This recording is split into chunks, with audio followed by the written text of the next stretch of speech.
Hi friends, ഞാവൽക്കാട് എന്ന പാഠഭാഗത്തു നിന്നും teacher കഴിഞ്ഞ ദിവസം തന്ന പഠനപ്രവർത്തനമായിരുന്നല്ലോ പത്രവാർത്ത. അതാണ് ഞങ്ങൾ ഈ വീഡിയോയിൽ പങ്കുവെക്കുന്നത്. ഇതായിരുന്നു ചോദ്യം. മഴ കോരിച്ചൊരിഞ്ഞപ്പോൾ തീയണഞ്ഞു. പിറ്റേന്ന് വനശബ്ദം പത്രത്തിലെ പ്രധാന വാർത്ത ഇതായിരുന്നു. ആ വാർത്ത എങ്ങനെയായിരിക്കും? എഴുതി നോക്കൂ. പത്രവാർത്തയിൽ എന്തെല്ലാം ഉൾപ്പെടുത്തണം? തലക്കെട്ട്, സ്ഥലം, ആര്, എന്ത്, എപ്പോൾ, എങ്ങനെ, മറ്റു പ്രധാന വിവരങ്ങൾ. ഇതെല്ലാം ഉൾപ്പെടുത്തി വേണം ഒരു പത്രവാർത്ത തയ്യാറാക്കാൻ. നാവൽക്കാട്ടിന് അനുഗ്രഹമായി മഴ, കാട്ടുതീക്ക് ശമനം. നാവൽക്കാടിനെ പരിഭ്രാന്തിയിലാക്കിയ കാട്ടുതീക്ക് ഒടുവിൽ ശമനം. 2 ദിവസം മുമ്പ് മനുഷ്യരുടെ അനാസ്ഥ കാരണം പടർന്നു പിടിച്ച തീ കത്തുന്ന വേനലിലും കാറ്റിലും ആളിപ്പടരുകയായിരുന്നു.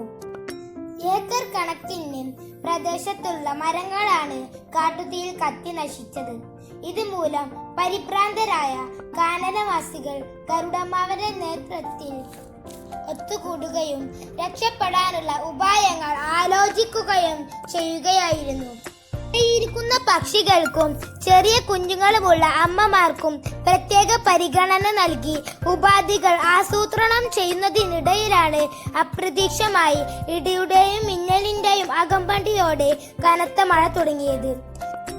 നിസ്സഹായരായ തങ്ങളുടെ പ്രാർത്ഥനയ്ക്ക് പ്രകൃതി ഉത്തരം നൽകി എന്നാണ് ഇതിനെക്കുറിച്ച് പക്ഷി നേതാവായ ഗരുഡമ്മാവൻ മാധ്യമപ്രവർത്തകരോട് പ്രതികരിച്ചത്.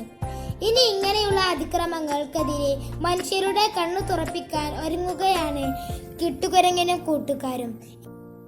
ഇതിന്റെ മുന്നോടിയായി പോസ്റ്റർ പ്രദർശനവും ബോധവൽക്കരണവും നടത്താൻ തീരുമാനിച്ചിരിക്കുകയാണ് വടക്കൻമലയിലെ വനസഭ.